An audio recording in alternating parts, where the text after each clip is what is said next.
What's up, guys? How we doing? How do you like the new setup?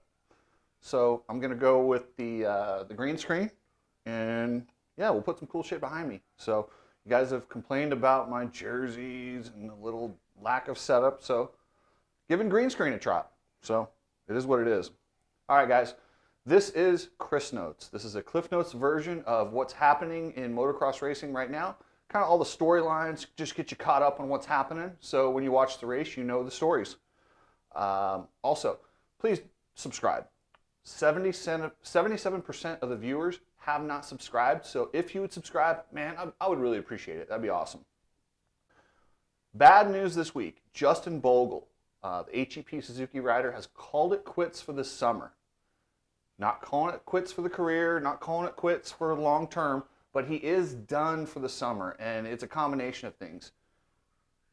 He's just not feeling it. That team is preparing for the World Supercross Series, and I believe they're saving a lot of the budget and a lot of the factory Suzuki support for World Supercross, and the setup is off. Both him and Brandon Hartraft are seriously struggling, but they're trying to keep participating, but Bogle just... that and some other issues. He's got a good relationship with the team, but they have parted ways for the summer. Don't be surprised if you see Bogle back on there for World Supercross or for outdoors. Or for Supercross in 23. Chase Sexton. Man, he's looking like a beast this year in the 450 class. He's the guy to beat. He gets off on these motos. He's not even breathing hard. It's ridiculous. That's tough to beat. And this weekend in Colorado, it's going to be upwards of 95 degrees at that altitude. Woo! That's asking a lot of these guys' cardio, their bikes, everything. Gas boils. It's going to be a war of attrition, and Sexton's going to be tough. Ken Roczen. He looks like a new guy. It's really awesome seeing Ken out there happy. And that's all we've asked for him. Like, Supercross, yes, he gets a lot of flack for not winning, not being the guy, but after what he's came back from, it's really more about just having a guy who's happy to be racing.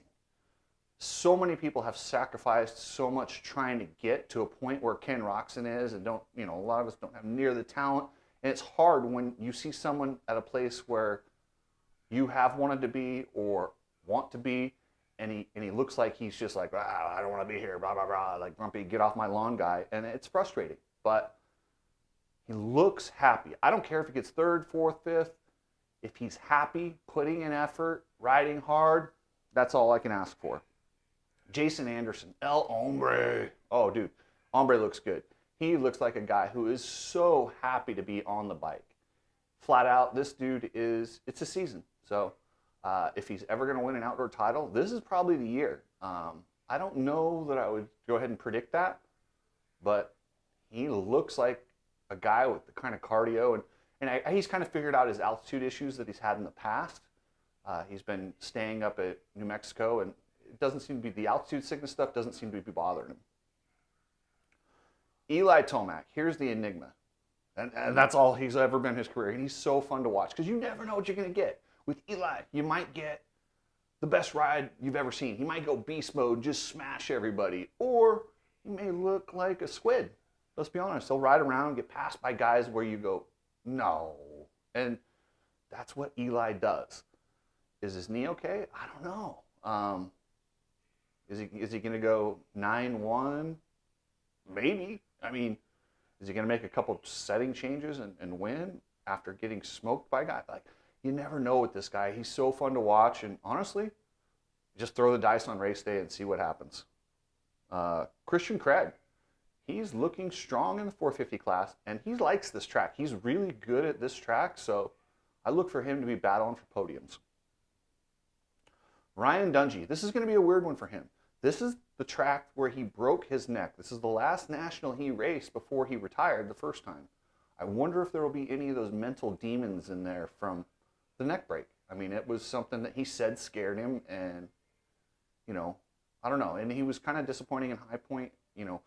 It's not disappointing. That's kind of where we expected him to be, but he did so good at Paula, we all raised our expectations. So I look for Dungey to be 5 to 10, which is good. That's amazing. For a guy who's been off for 5 years, who's on the other side of 30, dude, that's pretty damn good. Tony Crioli looks like a guy who's really enjoying himself. He is truly retired.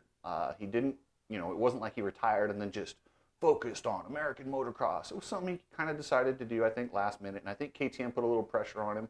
Hey, yeah, we really need you because, Marvin and Webb aren't riding. So, yeah, let's bring you over here. Let's do something.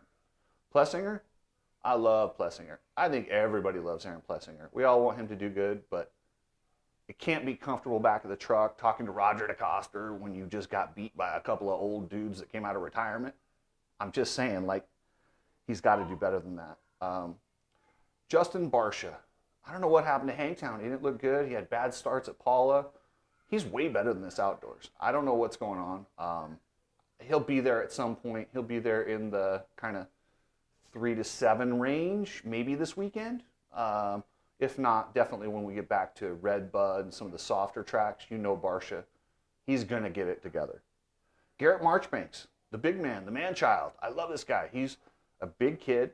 He's riding the 450, and damn it if he isn't looking good. He's 10th in points, so look for the Club MX bike with Garrett Marchbanks. 250 class, Jet Lawrence. So here's the interesting thing about Jet. Jet's won the first 2 rounds. He was, I don't care what people say, saying he was dramatic, whatever. That dude was deathly ill at Hangtown. He was in bad shape. You can call it dramatics. You can say we're over talking to Lawrence's, but he was in bad shape, and he still won. But when you're that sick, sometimes you don't recover in 6 days, and that's 6 days in between. And then he's probably extremely tired on Sunday after the effort he put on Saturday to set him back. I don't know. If he's going to be vulnerable, he'll still be vulnerable this weekend, and then they have a little time off before the next round. If they're going to get him, if they're going to get some points back on him, they better do it this weekend. Hunter, you better do it this weekend. I guess he was sick too, just not as sick. But if you're going to get any points on your brother, you better do it next weekend. He looks like definitely the second best guy in the class. It's the Lawrence show. If they're healthy, good luck. Joe Schmoda. Joe Schmoda rode so good in that second moto at Hangtown. I mean, he was coming. He looked like a guy who was going to win. Then he had that little tip over. He wants to win really bad, and he's pushing, and he's carrying the torch for Pro Circuit Kawasaki. I don't know. We'll have to see in Colorado. I don't know that this is necessarily a good or bad track for him. The one thing that I will say is this track, the Star Yamahas are always strong because they have that ridiculous motor. So he might have to fend off a couple of those guys. Will he be right there with the Lawrence brothers? I'm not sure. But he's definitely a guy that wants to be up there, wants to be in the mix, wants to be in the battle. Coop. Coop looked horrible at the first round, led, faded, said it was bike settings. I'm not going to argue because he came back out at Hangtown and went 2-3 for, second overall. Good on him. So, yeah, Coop. And Coop is always strong, and I believe he got his first win, or remember he was battling with Adam Cincerillo, and when Adam Cincerillo cut the track. He's really good at Lakewood. Watch for Coop. He could surprise everybody and win this weekend. Levi Kitchen, quietly 5th place overall. I'm telling you, this rookie is good. Levi Kitchen, he's going to be a guy that the way he rides that bike, and maybe this is the weekend where he breaks out and gets a podium with the star bike, altitude. Yeah, let's see. Although he says he does prefer the back east tracks, the Red Bud, Southwicks. He says that's more his style. Michael Moseman. Oh my gosh, dude. In my opinion, he was a lock for the win in Hangtown. He's predicted he's going to win 5 races.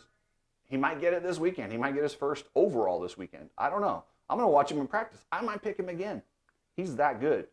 If he doesn't crash, he easily could win. If he doesn't crash at Hangtown, he pretty easily takes home that overall win with the way that the Jet was sick. And, I just, gosh, it's such a missed opportunity for Michael. But he did get the first moto win. So, you can build off of that.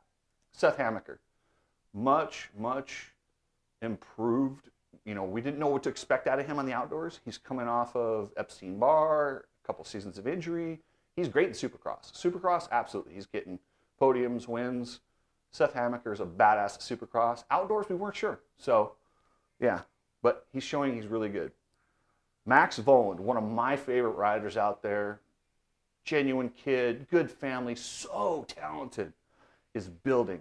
He got 10th from behind at Paula. He got 5th at Hangtown. Can he keep building off this? If he can just keep gradually building, just get that confidence back, get the strength back. He's coming off some pretty serious injuries in Supercross, but he's getting there. Styles Robertson is almost in the same spot as Max Voland. Fortunately, he didn't have as bad of a Supercross season, so, you know, he's also signed with Star for next year. There's not any pressure on him. He can go out there and just kind of build and get better and focus on next year. Pierce Brown. Wow, these gas kids. Great moto DNF. Great moto DNF. It's tough. Man. Yeah, I hope they get it together. And then RJ Hampshire. He's in 11th in points. We're not going to see him in Colorado. I don't know if you guys saw the horrible injury.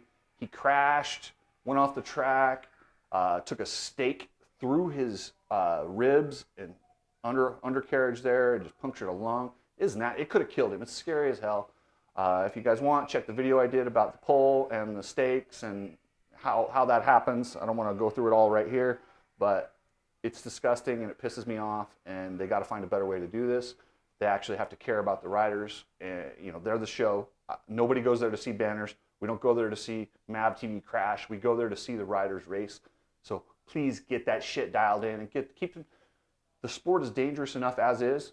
Let's get rid of the stupid, people. Let's get rid of the stupid. And when I say people, I'm talking to you, MX Sports. Davey Coombs, don't text me. Don't yell at me. I'm just telling you, get your shit together. This weekend, it's going to test these guys physically, and we're going to find out. It's good, too. I look for a lot of guys to put in some serious effort because they get a week off after this. And, yeah. All right, guys. Remember, subscribe, like it, share it, and let me know what you think of the new setup. I'm going to mix it up. I'll do some other stuff. I'm going to shoot from some shops, and, yeah. And don't forget, guys, 11 o'clock Pacific, 1 hour before race time. I'm doing a prediction show. I'm coming in live. I'm going to tell you who I think is going to win. Tell me who you think is going to win, and let's just answer questions, shoot the shit. Yeah, all good, guys. I'll catch you later.